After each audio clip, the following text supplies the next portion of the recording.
And here we are playing Horizon Zero Dawn. We've got the whole gang here. Mr. Zach Miner, one Justin Massenkill, and Ryan Clements. Hi, Sid. I'm going to take a guess that this is my footage. This looks like me playing Horizon Zero Dawn here. This is indeed, and we are not actively playing this, we should say. We got a chance, you and I both did, Sid, to play quite a bit of Horizon Zero Dawn at a recent preview event. So we thought we would take a extended look at some different clips that both of us captured. Now, Ryan and I are just going to judge all of this footage because neither of us played. That's right. Now, this is also me. You can notice it's me sometimes because I kind of do the beauty shots. I kind of spin the camera around. I try to, just make the game look its best, which is actually quite easy because it is a gorgeous-looking game. It really is. So here, this is kind of early in the game, so there's not going to be a ton of spoilers.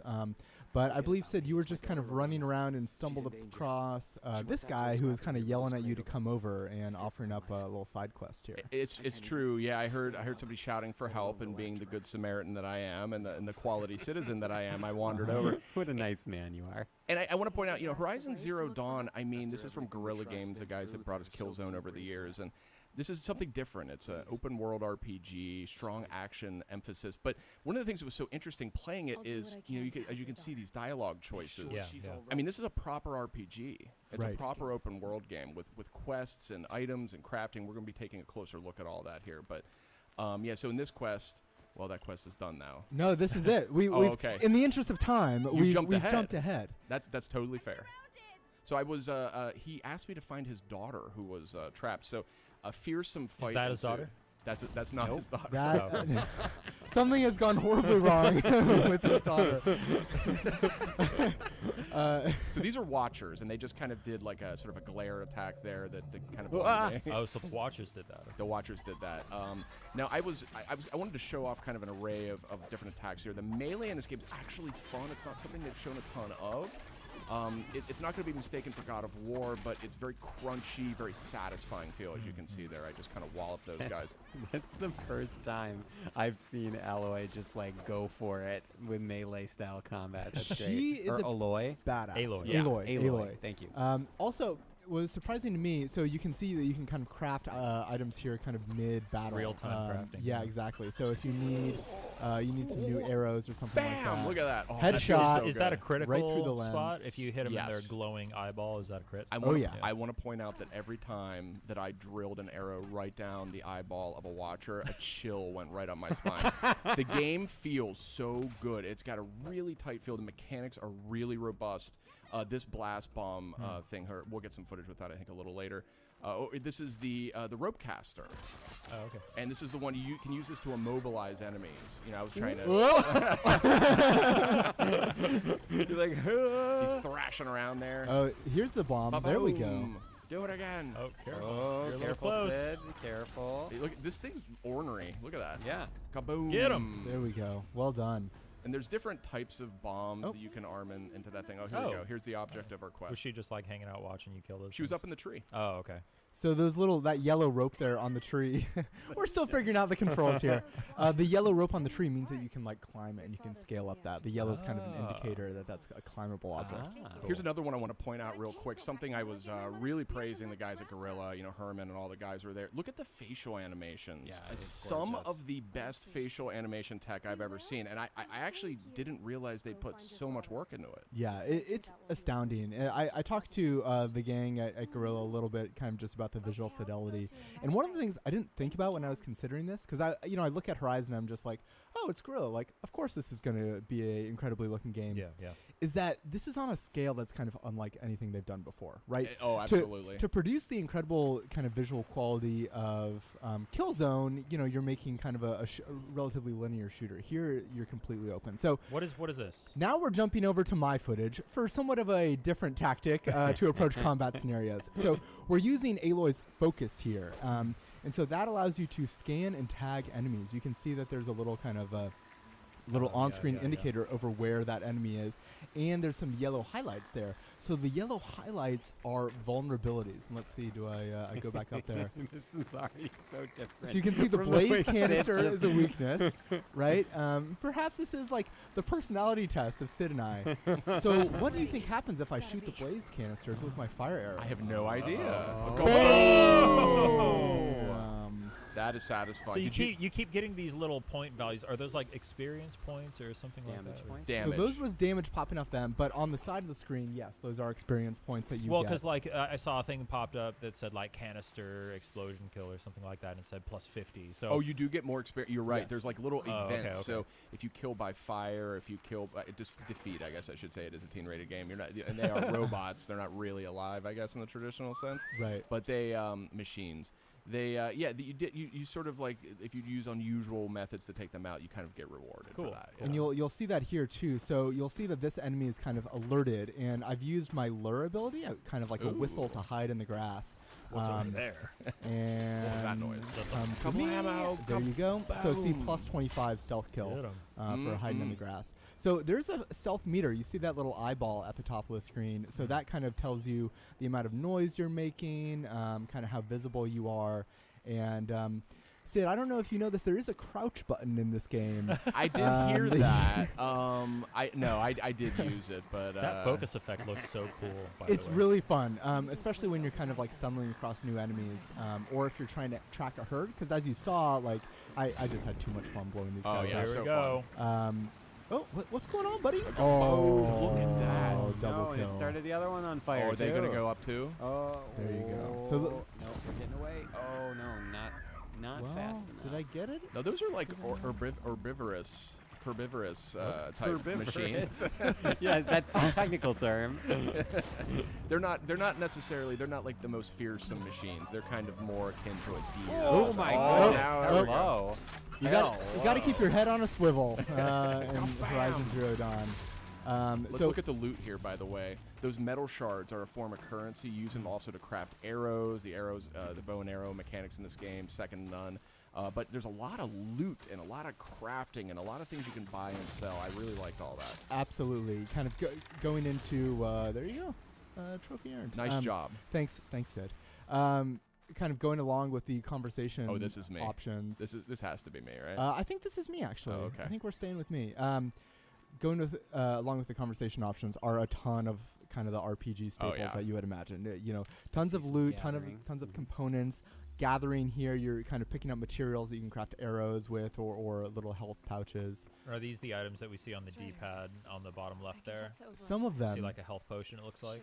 yeah, so you can craft those. Interesting health mechanic worth pointing out. You have this medicine pouch. You gather these sort of life-giving herbs and spices, all that kind of thing, and they go into that green meter that's on the upper left-hand corner of your HUD. Under the red one, the red's your actual life meter, the green meter's your medicine pouch. So as you sort of find these famous herbs and spices and drop them in there, you can use that to you press up on the D-pad to actually heal during a match. So it looks like Aloy just hacked this machine and is now riding it around. Is that what? Am I correct? That is correct. You are correct, and then you can see that you can then summon them kind of once you. Oops. It's a bucking bronco. Yeah, and there are attacks that you can do while you're on there, both forwards and backwards. But this guy's going berserk right now. Yeah, it's a little wild. I'm sorry, buddy. Are there a lot of different types of machines that Oh, yeah.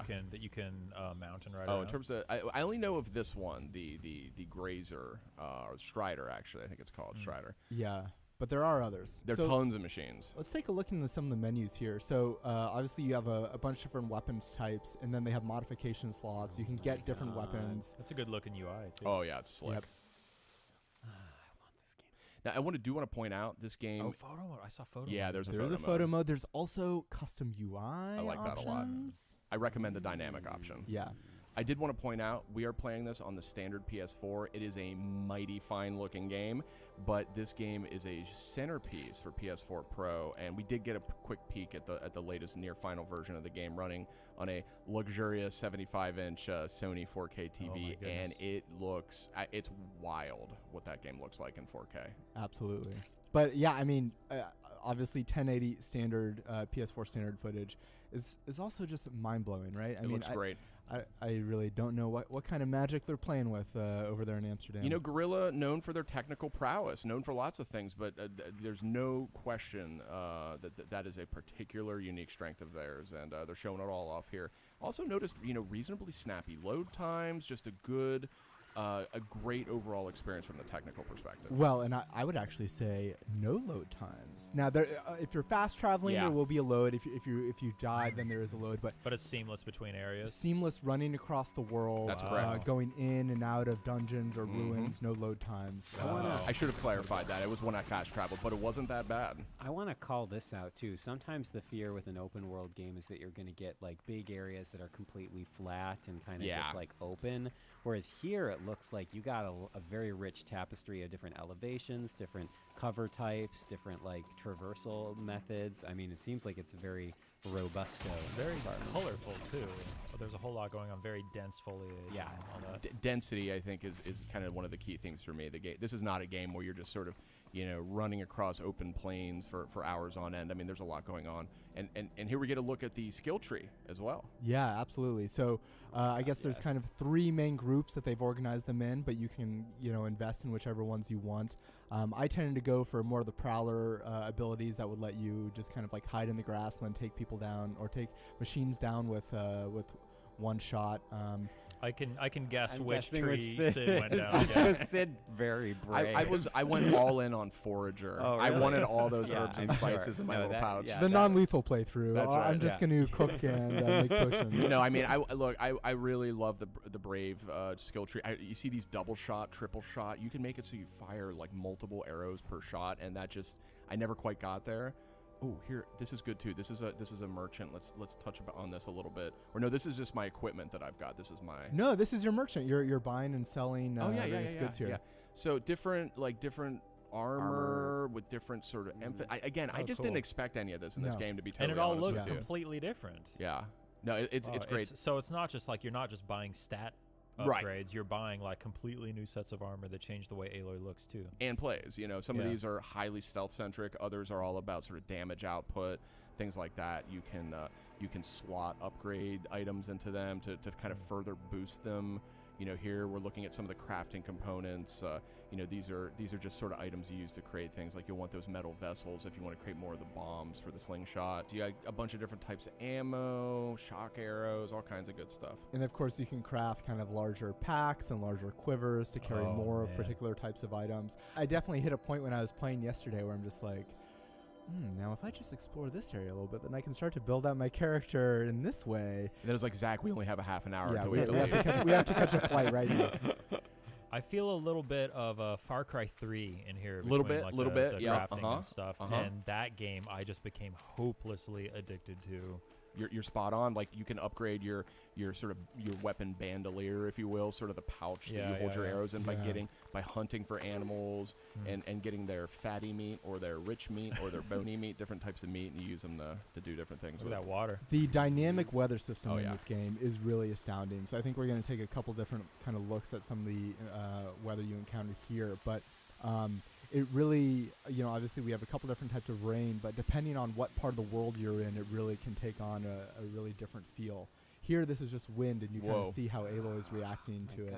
Doesn't that look awesome? It's unbelievable. It's a really, really gorgeous game. I want this game. What purpose do the campfires serve? Oh my gosh! Wait, hold on. Don't talk about campfires So, yet. yeah, Let's all enjoy the giant robot machine. The campfires just briefly are a way to save, quick save, load. There are also waypoints you can sort of fast travel to. Cool. Now this is a long neck, and this I did not Tall neck, I believe, right? Tall neck. Sorry, yeah, I'm thinking Land Before Time. As usual. I just crossed wires there. But okay, so the tall neck, this thing, I didn't know what it would do. All I knew was that it looked really cool, and then I learned that by clambering on top of this monstrosity, it's totally harmless.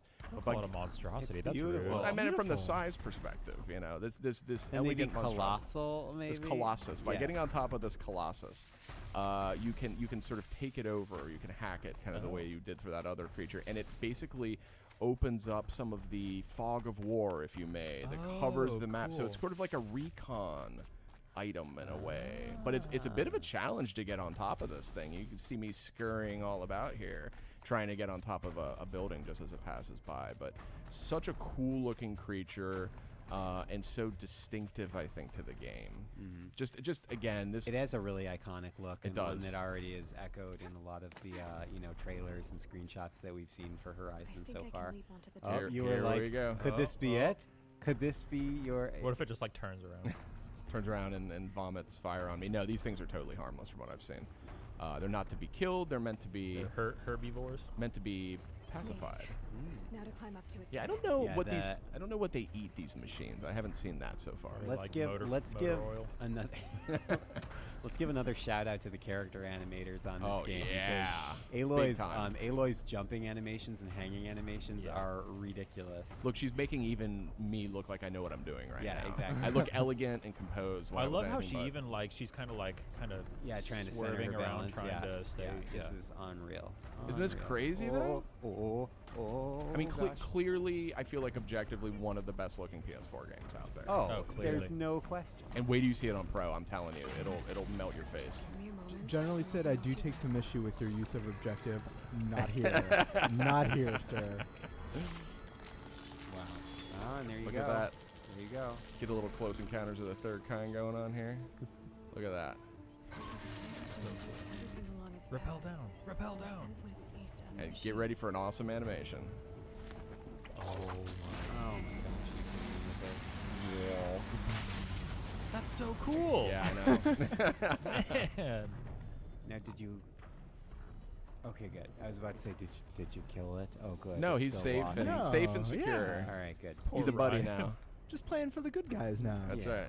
So now on the map you'll see kind of there's different kind of herds that have been revealed and different kind of other spots of interest in this region. Yes.